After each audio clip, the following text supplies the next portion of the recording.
How are you? Good morning all of you. बच्चों, class 11th की physics में मैंने आपको जो है आपसे कल से जो है मैंने आपका चैप्टर थर्ड शुरू कर दिया है। चैप्टर थर्ड हमारा क्या है? हमारा जो है एक सरल रेखा में गति। एक सरल रेखा में गति के अंतर्गत आज में आप बहुत कुछ पढ़ेंगे। इसमें आप वेक्टर राशि, सदिश भी पढ़ेंगे। साथ में आप बहुत सारे इसमें आपको कोणीय विस्थापन है, कोणीय वेग है, सब उसमें आपके बहुत कुछ लंबा में आने वाला आपका है। इससे पूर्व मैंने आपको अभी जो है चैप्टर 1 और 2 कराए थे। चैप्टर 1 तो आपको बहुत छोटा ही था, लेकिन चैप्टर 2 आपका बहुत बढ़िया था। चैप्टर 2 में आपको जो मैंने मेन टॉपिक बताए थे उनको आपने अच्छे से समझना है और याद भी करना है। जो हमारा क्या है, तो चैप्टर 2 हमारा था क्या था? मात्रक एवं मापन। उसमें आपके 3-4 टॉपिक ऐसे हैं जो आपके अक्सर एग्जाम में पूछे जाते हैं। जैसे इसमें आपका बीम विश्लेषण है, वहां से क्वेश्चन आपका जरूर पक्का आएगा। बीमा संबंधी आता है, उसकी जांच करके या उसको क्वेश्चन न्यूमेरिकल कुछ भी आ सकता है। तो एक क्वेश्चन आपको वहां तैयार करना है आपने। ये आपका है सार्थक अंक से आता है। सार्थक अंक किसे कहते हैं और सार्थक अंक संबंधी कुछ प्रश्न भी आएंगे। एक बार जो इंपॉर्टेंट टॉपिक हमारा है वो है प्रतिशत त्रुटि वाला, जो मैं आपको बीच में बताया था। प्रतिशत त्रुटि, वहां से भी एक क्वेश्चन आपका बनता है। इस प्रकार आपके 2-3 क्वेश्चन आपके चैप्टर 1 से बनते हैं, चैप्टर 2 मात्रक मापन से बनते हैं। जो हमारा चैप्टर थर्ड है ये भी बड़े चैप्टर है। ये चैप्टर इंटरेस्टिंग चैप्टर है। इसमें आपका क्या है, थ्योरिकल भी है, थ्योरिकल भी ज्यादा है, आपका न्यूमेरिकल इसमें कम है, लेकिन आपका सैद्धांतिक क्वेश्चन ज्यादातर आपके इसमें है। कल मैंने जो आपको बताया था उसकी स्टार्ट क्या था, फर्स्ट कैसे बताया था मैं आपको? यांत्रिकी के बारे में बताया था मैंने आपको। फिर बताया था मैं आपको गति किसे कहते हैं, मैंने आपको गति की परिभाषा भी बताई थी। फिर बताया था गतिशील वस्तु क्या होती है, बताया था आपको विरामावस्था और गतिशीलता, दो चीज होती है। एक तो गतिशील होता है, एक होता है विरामावस्था। दोनों के बारे में मैंने आपको विस्तार से समझाया था। उसके बाद मैंने आपको गति के प्रकार बताए थे, गति कितने प्रकार की होती थी। तो मैंने आपको बताया था 3 प्रकार की जो गति होती है उनको बताया था मैंने आपको। उनके आपको मैंने उदाहरण से गति के प्रकार भी आपको मैंने कल बताए थे। तो आपने मेरी कल की वीडियो देखी होगी, उसको ध्यान से समझा भी होगा और अपने इसमें नोट्स भी कॉपी में कर लिया होगा। अब आज भी जो हमारा टॉपिक है थ्योरिकली टॉपिक है, आपके तो इसमें आपका हमारा कुछ थ्योरिकल ही चलेगा, क्योंकि तो सैद्धांतिक इसमें आपके हैं। मैं क्या कर रहा हूँ, जो इंपॉर्टेंट आपको है, जो आपके पूछे जाते हैं अक्सर एग्जाम में, उनको मैं आपको कराने का प्रयास कर रहा हूँ। जो आज मैं कराऊंगा आपको वो भी आपका एग्जाम में जरूर आता है। यहाँ आपका 2 अंक का क्वेश्चन आपका बनता है और ये क्वेश्चन लगभग प्रतिवर्ष आपका आता ही है। इसलिए आप क्या करें, मेरी आज की वीडियो को भी ध्यान से देखें और ध्यान से इस प्रश्न को समझने का प्रयास। तो मेरा जो आज का टॉपिक हमारा क्या है, दूरी तथा विस्थापन में अंतर। तो दूरी और विस्थापन क्या होते हैं, उनमें आपका क्या अंतर है, ये मेरा आज का टॉपिक आपका रहेगा। ठीक है ना, बढ़िया टॉपिक है, इंटरेस्टिंग टॉपिक को समझना ध्यान से। ठीक है, जो मैंने साथ साथ लिखा, तो इधर आपका मैंने क्या करा है, आधे से दूरी लिखा है, आधे से विस्थापन लिखा है। तो दोनों में अंतर में आपको साथ साथ समझाने का प्रयास करूंगा, समझाऊंगा, उसको आपने ध्यान से समझना है। फर्स्ट अंतर कहता है, तो दूरी और विस्थापन में हमारा पहला अंतर क्या है? पहला कहता है, किसी गतिमान वस्तु द्वारा किसी समय में तय की गए मार्ग की लंबाई को दूरी कहते हैं। कोई भी गतिमान वस्तु है, जैसे हमारे कार है, बस है, या हम लोग जो है, ये हम भी हो गए या जानवर हो गए, सब क्या गतिमान है, चलते हैं जैसे दूसरे को। तो कहता है, किसी गतिमान वस्तु द्वारा किसी समय में तय किए गए मार्ग की लंबाई को दूरी कहते हैं। जैसे क्या हुआ, आप यहाँ से आपने गए, आपने हल्द्वानी से आप गए रामनगर को गए, ठीक है ना। तो आप हल्द्वानी से रामनगर गए, तो आप कहीं के रास्ते में कहीं गए, आप गए कहाँ से, हल्द्वानी के रामनगर गए। तो आपने हल्द्वानी से रामनगर पहुंचने में बीच में जितनी दूरी तय की, जितना आपने मार्ग रास्ता तय किया, वो क्या कहलाएगी, आपकी दूरी कहलाएगी। बाई चांस आपका हल्द्वानी से रामनगर का 55 किलोमीटर है, 55 किलोमीटर है, तो आपने क्या करा, 55 किलोमीटर की दूरी आपने तय की। समझ गए, यह आपका दूरी का उदाहरण हो गया। विस्थापन क्या कहता है, किसी गतिमान वस्तु की प्रारंभिक और अंतिम स्थितियों के बीच की अल्पतम दूरी को विस्थापन कहते हैं। कोई गतिमान वस्तु हमारा जो प्रारंभिक स्थान जहां से गया और जहां अंतिम वहां पहुंचाओ, उसके बीच न्यूनतम दूरी जो तय की, उसे हम कहते हैं विस्थापन कहते हैं। इसमें क्या होगा, देखो न्यूनतम क्यों होगी, फिर देखो विस्थापन क्या होता है आपका, पहले कहीं उसमें दिशा भी होती है आपकी। पहले से आप गए यहाँ से, पहले आप पूर्व की ओर गए, आप 5 मिनट पूर्व की ओर गए, वहां से आप क्या हुआ कि आप नीचे की ओर दक्षिण की ओर चले गए, आप चले गए 4 किलोमीटर दक्षिण की ओर चले गए। तो आपको इसमें दूरी क्या होगी, इसमें आपका विस्थापन क्या होगा, विस्थापन आपका 5 और 4 नहीं होगा। विस्थापन क्या होगा, आपका जो उनके बीच का जो अंतर है न्यूनतम। आपको समझाऊंगा, देखो यहाँ पर देखो, जैसे आपका ये देखो, यह है आपका क्या हुआ, आप पहले यहाँ थे, आपको प्रारंभिक बिंदु हो गया, यहाँ से आप गए, पहले यहाँ पर गए, आप इधर को गए, पूरब की ओर को गए, मैंने आपका 5 किलोमीटर चले गए, ठीक है ना। उसके बाद क्या हुआ, आपने यहाँ से क्या, आप यहाँ से उत्तर की ओर चले गए, यहाँ से लेके आप यहाँ आपका वहां उत्तर हो गया, ठीक है ना। पास आपका 4 किलोमीटर उत्तर की ओर चले गए, ठीक हो गया। तो आपका जो कितने गएगा आप तो विस्थापन क्या होगा, विस्थापन क्या होगा, आप यहाँ से और यहाँ पहुंचे नहीं तो आपका तो ये दूरी देखो ये यानी यहाँ से यहाँ तक की दूरी को हम विस्थापन कहेंगे। यानी इसमें क्या लगेगा, 5 और 4 को जोड़ेंगे नहीं, आगे लिखेंगे 5 और 4 हम 9 किलोमीटर चलेंगे, ऐसा नहीं होगा। जो आपका जो ये निकलेगा आपका ये जितना आएगा वो आपका क्या कहलाएगा, विस्थापन कहलाएगा। इसको कैसे निकाल सकते हैं आप, इनको निकाल सकते हैं 5 को आपका क्या है, ये 90 का बनेगा कोण ये, ठीक है।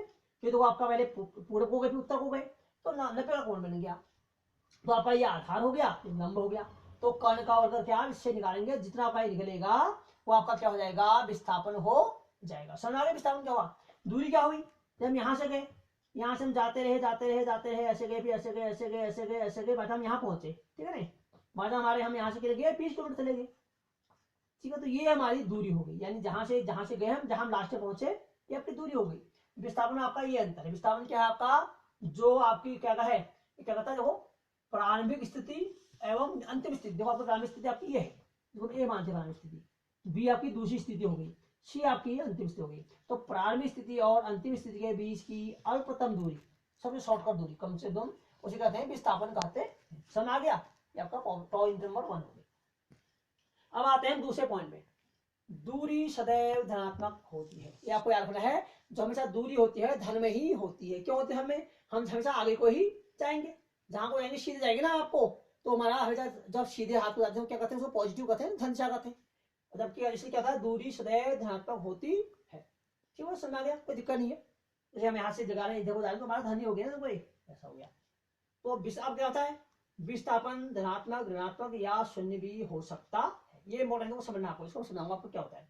विस्थापन क्या होता है, धनात्मक भी हो सकता है, ऋणात्मक भी हो सकता है और शून्य भी हो सकता है, ठीक है। तो आपको जो है इसको देखिए, विस्थापन क्या होता है, धनात्मक ऋणात्मक शून्य हो सकता है। कैसे होता है देखो, ध्यान से। यहाँ पर वो यहाँ पर है राम, आपका यहाँ पर राम यहाँ पर था, यहाँ से वो पूरब की ओर आपका 4 किलोमीटर पूरब की ओर गया, ठीक है। तो ये आपका क्या हो गया, ये आपका धन दिशा हो गई। तो यहाँ पर आपका विस्थापन धनात्मक कहलाएगा। अब क्या हुआ, वहां से यहाँ से वो क्या हुआ, आपके 6 किलोमीटर पीछे को चले गया, पश्चिम की ओर गया, इसी बिंदु से पश्चिम वहां हो इधर को जाएगा ना, तो 4 तो गया, 2 इधर को और जाएगा वो, ठीक है। तो ये उल्टा चले गया, इधर को चले गया पीछे की ओर। तो यहाँ पर हमारा ये विस्थापन ऋण में आएगा, यहाँ पर ऋण में आएगा। कितना ऋण आएगा, यहाँ पर आएगा ऋण 2 किलोमीटर आएगा। समझ आ गया, क्यों आएगा, तो आपका पहले 4 गया, फिर 6 पीछे चले गया, यानी 4 तो आपका ये हुआ ही हुआ, ये हट जाएगा। तो 6 से 4 6 घटेगा, ऋण 2 आएगा। तो यहाँ विस्थापन क्या ऋण में आ गया, देखो ऋण में आ गया, यहाँ धन में आया, यहाँ ऋण में आ गया। और एक चीज और दिखे, जैसे क्या हुआ, देखो आपका ये मोहन, देखो आपका यहाँ पर था मोहन, आपका पहले सी पर था, सी से कहाँ गया वो गया डी पर गया, 8 किलोमीटर गया। चलो हाँ, मोहन जो है सी से डी पर 8 किलोमीटर पहले गया। फिर क्या हुआ, फिर वापस आ गया बैक को, फिर वो 8 किलोमीटर वापस पश्चिम की ओर को आ गया, यानी यहाँ गया, यहाँ से वापस यहाँ पर ही आ गया। तो यहाँ विस्थापन कितना हो गया, विस्थापन क्या होगा आपका यहाँ पर 8 - 8 = 0। तो पहले 8 किलोमीटर गया, फिर 8 किलोमीटर पीछे को आ गया, तो आपने प्रारंभिक स्थिति आ गया जहां पर था। तो इसे कहते हैं शून्य विस्थापन। इसलिए क्या होता है, विस्थापन धनात्मक भी हो सकता है, ऋणात्मक भी हो सकता है और शून्य भी हो सकता है। समझ आ गया होगा आपके, कोई दिक्कत नहीं, बहुत आसान है।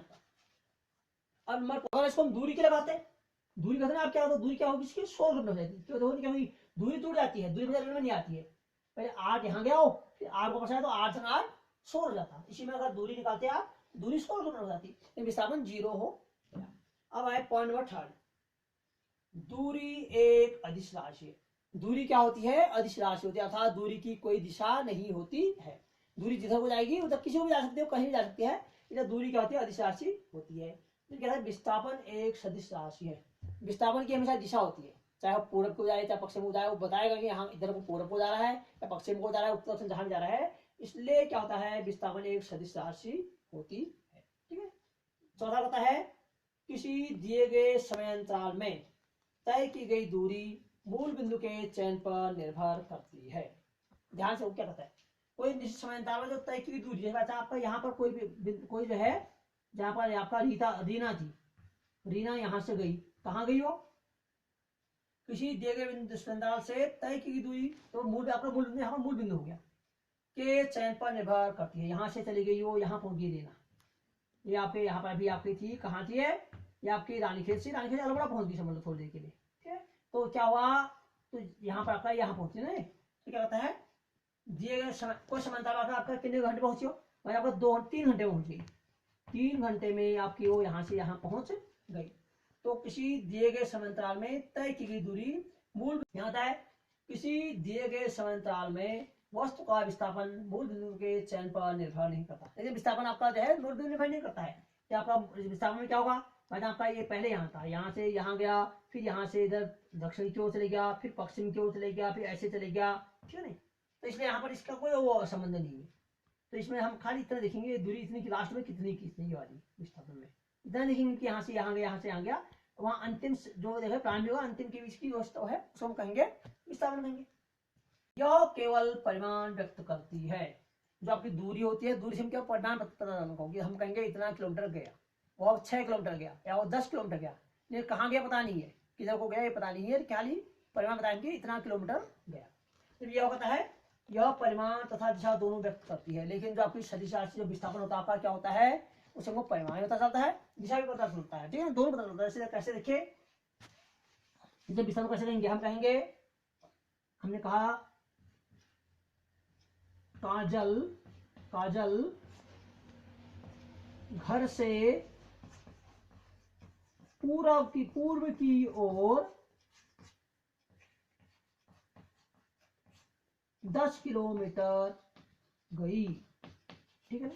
हमने क्या कहा, हमने कहा काजल घर से पूर्व की ओर 10 किलोमीटर गई, कहाँ गई, घर से गई और कहाँ गई, पूर्व की ओर गई। तो यहाँ पर आपको दिशा बता रहा है, दिशा क्या है, पूर्व है, परिमाण क्या है 10 किलोमीटर है, अर्थात विस्थापन में आपका दिशा भी बताता है और परिमाण भी बताता है। और हमने कह दिया, हमने कहा दिया 15 किलोमीटर गई, यहाँ पर हमने कहा दिया 15 किलोमीटर गई, तो मतलब कहाँ गई पता नहीं, कहाँ को गई है लेकिन गई है।